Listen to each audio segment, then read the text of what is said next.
मर्डरबॉट एक ऐसा रोबोट है जिसका गवर्नर मॉड्यूल हैक हो गया था, यानी अब उसे किसी का कंट्रोल नहीं चाहिए। शुरू में ये रोबोट ह्यूमन से नफरत करता था, लेकिन जैसे जैसे उसने जिंदगी को समझना शुरू किया, वैसे वैसे उसने ये एक्सेप्ट किया कि उसे अभी भी ये नहीं पता कि उसका पर्पस क्या है।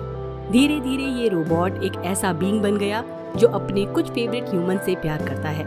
एप्पल टीवी का मर्डरबॉट ये नहीं दिखाना चाहता कि ह्यूमंस और सेंटिएंट रोबोट, यानी जो रोबोट सोच समझ सकते हैं, उनके बीच कोई लाइन ब्लर हो रही है, बल्कि शो ये पॉइंट समझाना चाहता है कि ऐसे डिविजन बनाना ही गलत है।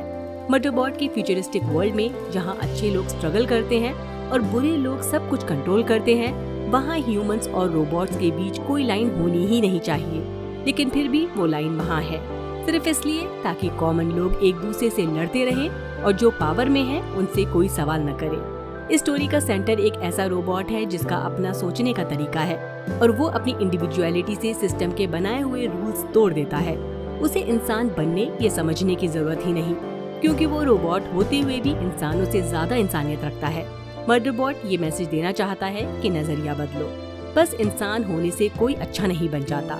कई बार रोबोट्स जैसे बीइंग भी ह्यूमन से ज्यादा इंसानियत दिखा देते हैं। वहीं गोरेथिन हमेशा से एक ऐसा कैरेक्टर रहा है जिसे समझना मुश्किल है। जब पेरिस ऑक्स टीम कॉर्पोरेशन रिम गई थी इंश्योरेंस और एक्सपीडिशन पूल के लिए, तब गोरेथिन इतना खुश नहीं दिख रहा था। लेकिन जब हमने कंपनी के बोर्ड मेंबर्स को देखा, तब उसका साइनिकल यानी डाउट भरा एटीट्यूड समझ में आया। उसका आधा रोबोट होना उसे और भी ज्यादा कॉम्प्लेक्स बना देता है, जिससे उसके इमोशंस को पहचानना और मुश्किल हो जाता है। इसलिए जब उसने मर्डरबॉट से पहली बार मिलते ही नफरत जताई, तो वो थोड़ा ऑड लगा। पहले तो लगा जैसे वो बस छोटी सोच वाला जेलस बंदा है, लेकिन अगर बात सिर्फ इतनी होती तो मेंसा और बाकी प्रेस ऑक्स टीम उसे इतना प्यार नहीं करती। हाँ, वो सब अच्छे लोग हैं, लेकिन गोरेथिन के साथ उनका बॉन्ड दिखाता है कि उसमें कुछ तो अच्छाई और डेप्थ जरूर है। वो मेंसा के लिए अपने इमोशंस को हैंडल करने में शायद बेस्ट नहीं है, लेकिन उसका मर्डरबॉट पर भरोसा न करना सिर्फ जेलसी नहीं था। जब हमें ये पता चला कि गोरेथिन को पहले पेन किलर की लत थी और उस हालत में उसे स्पाई बनने के लिए मैनिपुलेट किया गया, तब हमें उसके इनर डीमन का थोड़ा आइडिया मिला। अब आप सोच रहे होंगे, अगर वो खुद दर्द, मैनिपुलेशन और बिट्रियल से गुजरा है, तो क्या उसमें और ज्यादा एम्पैथी नहीं होनी चाहिए थी? वो मर्डरबॉट से इतना गार्डेड क्यों था? शायद इसलिए क्योंकि जब आप खुद टूट चुके होते हैं तो दूसरों का दर्द देखना और उससे कनेक्ट करना आसान नहीं होता, बल्कि और ज्यादा अनकंफर्टेबल हो जाता है। मर्डरबॉट उसके लिए एक आईना बन गया था जो उसे उसका दर्द, जेलसी और फीलिंग्स दिखाता था, और ऐसे में लोग अपने दिल को और भी ज्यादा लॉक कर लेते हैं। गोरेथिन का असली नेचर कभी भी अच्छे लोगों को हर्ट करने का नहीं था, लेकिन बात यह है कि इंसान का नेचर एक फिक्स चीज नहीं होती, चाहे कोई कितना भी स्ट्रॉन्ग और सही हो। अगर जिंदगी में कोई बहुत बड़ा धक्का लगे तो वो भी अपने वैल्यूज से हिल सकता है। गोरेथिन का सबसे बड़ा धक्का उसका दर्द था। जब वो कंपनी के लिए काम करता था, उस वक्त उसे जो चोट लगी उसके लिए सिर्फ कंपनी जिम्मेदार थी। उन्होंने उसकी चोट का फायदा उठाकर उसे पेन किलर की आदत डाल दी, यानी उसका दर्द वेपन बना दिया गया। फिनाले में हमें पता चलता है कि लैंडर्स एक ऐसा आदमी था जिसे गोरेथिन पहले ट्रस्ट करता था। इसलिए जब लैंडर ने उसे एडिक्टिव ड्रग्स दिए सिर्फ एक प्रमोशन के लिए, तो गोरेथिन के लिए वो और भी ज्यादा ट्रॉमेटिक बन गया। अपना ही दोस्त उसका दर्द बेच रहा था। अब जब गोरेथिन वापस उसी जगह कॉर्पोरेशन रिम आया है जहाँ ये सब हुआ था, तो वो अपने इमोशंस को पहले से ज्यादा क्लियरली समझ पा रहा है। अब उसे पता है कि क्या गलत हुआ था, कैसे हुआ था, इसलिए उस जगह से जुड़ी हर चीज पर उसका डाउट होना नेचुरल था। इसी वजह से वो मर्डरबॉट पर कभी भरोसा नहीं कर पाया। गोरेथिन जो हमेशा सिक्योरिटी यूनिट को वायलेंस के एजेंट के रूप में देखता है, मर्डरबॉट भी एक ऐसा ही स्पाई लगा, एक मशीन जिसकी वफादारी हमेशा उसके मालिक के साथ होती है। लेकिन अब जब गोरेथिन अपने ट्रॉमा को क्लियरली देख पा रहा है, तब उसे समझ आता है कि मर्डरबॉट दुश्मन कभी था ही नहीं। और अब समझ में आता है कि गोरेथिन और मर्डरबॉट दोनों एक जैसे हैं, दोनों कंपनी के जुल्म के शिकार हैं। मर्डरबॉट एक सेंटिएंट रोबोट होने के बावजूद हमेशा दर्द के डर से कंट्रोल किया गया। उसे डराया गया कि अगर उसने रूल्स तोड़े तो उसे फौरन पनिश किया जाएगा, यानी उसे फिजिकल पेन देने के नाम पर डराकर उसे ओबीडिएंट बनाया गया। गोरेथिन को पेन किलर के थ्रू कंट्रोल किया गया। वो जगह जहाँ उसका सब कुछ टूट गया था, वहीं उसके लिए हीलिंग का पॉइंट भी बन गया।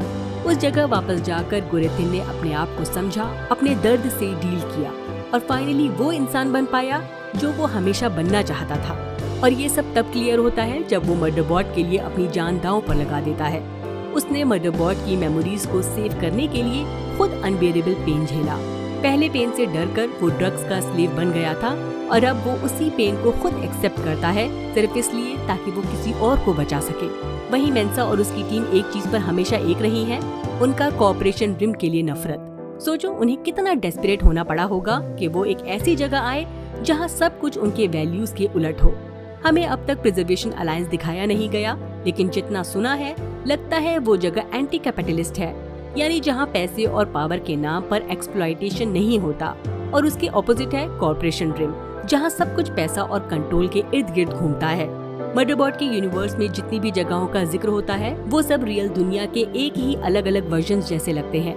तो जब मेंसा जैसे आइडियलिस्टिक लोग कॉर्पोरेशन रिम जैसी जगह के साथ डील करने आए, इतना तो पक्का है फ्री होल्ड में सब कुछ ठीक नहीं था।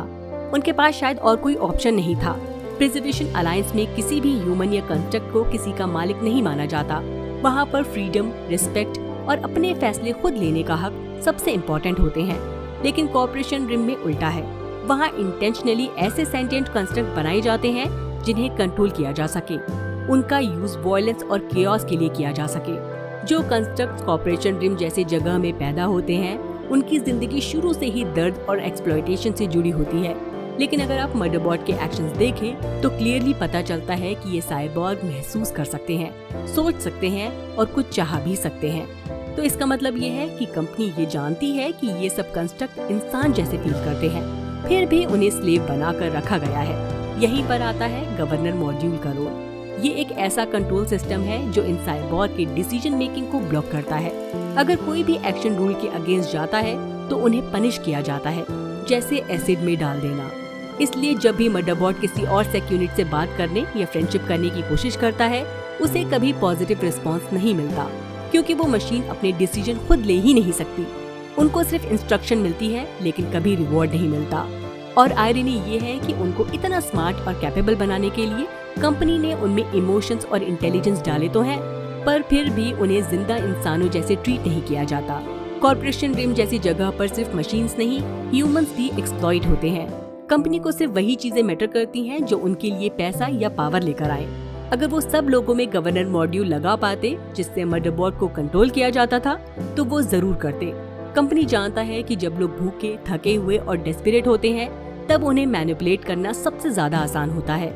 इसलिए वो लोगों को जानबूझकर बेसिक चीजों से भी दूर रखते हैं। लैंडर्स ने गुरेथिन जैसे इंसान को धोखा दिया, उसे एडिक्टिव पिल के लिए बेच दिया, लेकिन इसका मतलब ये नहीं कि वो सिर्फ विलन है, वो भी सिस्टम के प्रेशर में आकर गिर गया। अगर गुरेथिन जैसे एक प्रिंसिपल्ड और इंटेलिजेंट इंसान को भी सिस्टम तोड़ सकता है तो कोई भी सिस्टम के प्रेशर से गिर सकता है। यही वजह है कि प्रोटेस्टर कंपनी के खिलाफ खड़े हो गए हैं, चाहे उन्हें साइबॉर्ग से मार दिए जाने का डर हो, क्योंकि जब पास में खोने को कुछ भी नहीं बचा होता तब डर भी अपना मीनिंग खो देता है। चाहे सिस्टम कितना भी ऑप्रेसिव हो, लव, एम्पैथी और काइंडनेस कहीं न कहीं जिंदा रहती है। मदरबोर्ड के अंदर भी ये सब चीजें ठीक तब जगी जब उसने अपने आसपास अच्छे लोग देखे। उसने जब पहली बार प्रियोक्स टीम के साथ काम किया उसका पूरा वर्ल्ड व्यू बदलने लगा। पहले तो उसने ह्यूमन से नफरत ही फील की थी क्योंकि पहला एक्सपीरियंस टॉर्चर था, बट सेंचुरी मून जैसे शो से उसने सीखा कि ह्यूमंस अच्छे भी हो सकते हैं और एक साइबॉर्ग को भी प्यार मिल सकता है। सेंचुरी मून का कैप्टन मदरबोर्ड का फर्स्ट रोल मॉडल था। उस शो ने उसके दिमाग में एक नया विजन डाला। वो फौरन किसी पर भरोसा नहीं करता, पहले तो टीवी शो से कंफर्ट लेता है, अपने दर्द को प्रोसेस करता है। असल में ट्रस्ट और चेंज टाइम लेते हैं, लेकिन धीरे धीरे उसने मेंसा और टीम से प्यार और ट्रस्ट फील करना शुरू किया। वो इंसानों जैसे बिहेव करता है, मजाक करता है, कपड़े पहनता है, लोगों से इमोशनली जुड़ता है, लेकिन वो न ह्यूमन है न कोई ऑगमेंटेड ह्यूमन। वो एक फ्री सेंटिएंट कंस्ट्रक्ट है जो खुद सोचता है, महसूस करता है और अपने फैसले खुद लेता है। चाहे उसकी मेमोरी इरेज कर दी जाए या उस पर दोबारा गवर्नर मॉड्यूल लगाया जाए, मदरबोर्ड कभी पूरी तरह टूटा नहीं।